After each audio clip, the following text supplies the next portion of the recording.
ہمارے بر صغیر میں انسانوں کو خدا بنا دیا ہے لوگوں نے، تو جس نے ان کو پیدا کیا اس کو چھوڑ کر ان پر توکل کیے بیٹھے ہیں جن کو زندگی بھی اللہ نے دی اور پیدا بھی اللہ نے کیا اور موت بھی اللہ نے دی اور موت کے بعد اٹھانے والا بھی ان کو اللہ ہے، تو اس سے کیوں نہ مانگیں؟ تو اس لیے آپ نے فرمایا کہ یہ سب سے اعلیٰ دو چیزیں ہیں جو اللہ نے انسان کو عطا فرمائی ہیں، اللہ پر توکل و توکل علی الحی الذی لا یموت۔ کیا آیت ہے؟ اس پر توکل کر جو ہمیشہ زندہ ہے اور موت سے پاک ہے، سب کی نفی کر، چونکہ باقی سب پر تو موت ہے۔ وتوکل علی الحی، توکل علی اللہ نہیں کہا، وتوکل علی الحی، زندہ پہ توکل کر۔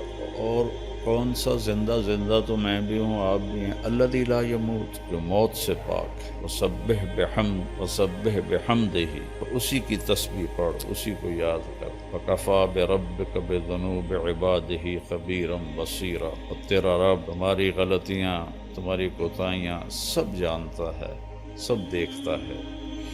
تو یقین ایسی دولت ہے کہ جو انسان کو انسانوں سے بے نیاز کر دیتا ہے اور اس کی نظر اللہ پر اور اس کے خزانوں پر چلی جاتی ہے، تو وہ آزاد ہو جاتا ہے۔ جس کا یہ ہو کہ فلاں میری مدد کرے گا، فلاں میری مدد کرے گا، کوئی زندہ کو پکار رہے ہیں، کوئی مردہ کو پکار رہے ہیں، تو اس آیت میں ان سب کی اللہ نفی کر رہا ہے۔ اسی پر بھروسہ کر جو موت سے پاک، زندہ ہے اور موت سے پاک۔ تو اس میں آدم علیہ السلام کی نسل میں جتنے آ گئے، جس مرتبے کے آ گئے، سب کی نفی ہو۔ پھر اللہ کا یقین ایسی دولت ہے کہ براہ راست اللہ کے خزانوں سے اس کا رابطہ ہو جاتا ہے، اس کو کسی پیر فقیر کو نہیں پکارنا پڑتا، وہ جو پیروں فقیروں کو دیتا ہے وہ اس کے ساتھ جڑ جاتا ہے۔ اللہ ہی ایک ایسی ذات ہے جس کے خزانوں کی انتہا کوئی نہیں، باقی جس نے بھی دینا ہے تو کہیں سے لے کے ہی دینا ہے۔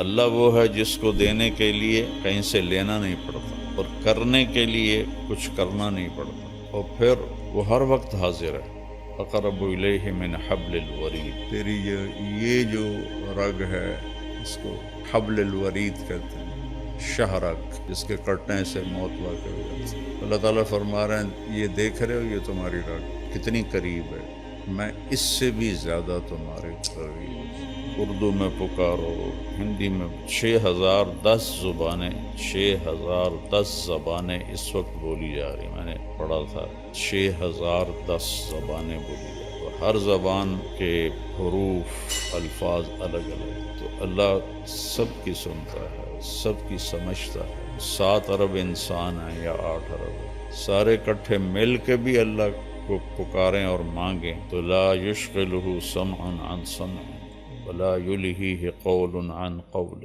کہ اس کو کسی جگہ بھی یہ مشکل نہیں پڑتی کہ ایس کی آنکھیں ہے، ایس کی آنکھیں ہے۔ یہاں 2 آدمی بات کرنے لگ جائیں تو میں کہوں گا بھائی ایک بولو، یا تھوڑے 2 دی کٹھی میں نہیں سمجھ آ رہا، اور اللہ کہہ رہا ہے 100 طرف انسان نہیں، آدم سے لے کر آج تک جو مر گئے اور جو آج موجود ہیں اور جو آئندہ آنے والے ہیں، وہ اور جنات ہم سے لاکھوں گنا زیادہ ہیں، تم سب کٹھے ہو جاؤ، ایک دم مانگو، باری باری مانگو تو پھر تک قیامت آ جائے گی، ٹائم ہی نہیں ملنا، تم سب مانگو اکٹھے۔ اس میں گونگے بھی ہوں جو اشاروں سے مانگ رہے ہیں یا دل سے مانگ رہے ہیں، کوئی دل سے مانگے، کوئی بول کے مانگے، کوئی آہستہ مانگے، پھر ساتھ پرندے بھی شامل ہو جائیں، درندے بھی شامل ہو جائیں، سانپ بچھو بھی شامل ہو جائیں، مچھلیاں بھی شامل ہو جائیں، تو کیا طاقتور رب ہے کہ جو سب کی ایک وقت میں پوری سنتا ہے، سمجھتا ہے، اور پھر سب کا چاہا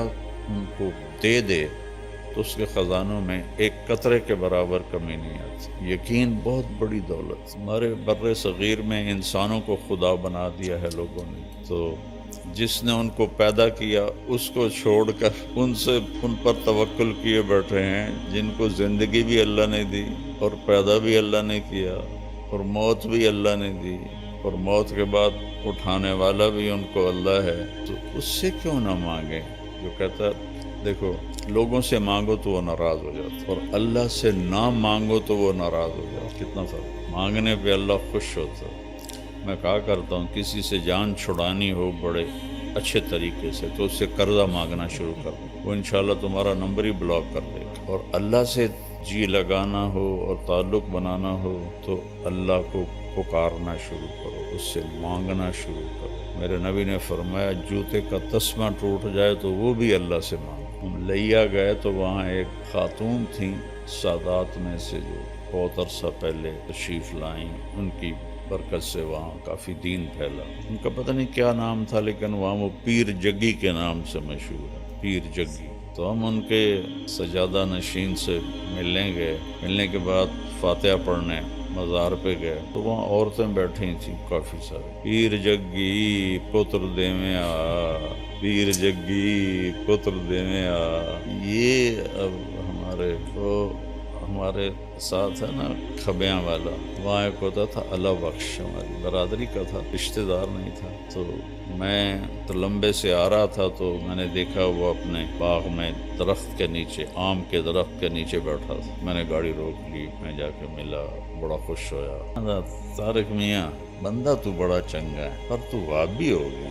میں کہ میں تو نہیں وہابی ہویا، تینوں کیا آکھیا؟ میں کہ وہابی کون ہوندے کہ جڑے پیراں نو نہ منن؟ میں تو آپ مرید ہاں قادریہ سلسلے چ، پیراں نو منے نہ، پر میں نا پیر پتر نہیں دیندے، پتر اللہ دیندا۔ ایہ تا گل ہوئی، پیر بھی پتر دیندے، انہاں دا کوٹا ہوندا اللہ کول، اس کوٹے چوں لے کے تے او دیندے۔ اتنی اللہ سے نا آشنائی ہے، اتنی اللہ سے بیگانگی ہے، نہ قرآن پڑھتے ہیں نہ نبی کی زندگی پڑھتے ہیں۔ یہ اولیاء کرام کی کتابیں لکھی ہوئی ہیں جن کی کوئی سند کوئی نہیں، جن کی کوئی ثبوت کوئی نہیں، ان کی جھوٹی سچی کرامتیں، اسی پر ہی سارا کچھ ہوا۔ خواجہ صاحب بتا رہے تھے کہ ایک جگہ جمعہ پڑھنے گئے تو خطیب صاحب مسجد پر ہی تقریر کر رہے تھے کہ ایک شیخ عبدالقادر جیلانی رحمۃ اللہ تعالی علیہ کا مریدنی کا بیٹا فوت ہو گیا۔ تو وہ آئی کہ حضرت میرا تا بیٹا فوت ہو کے میں تو واپس لے دے۔ انہوں نے فرمایا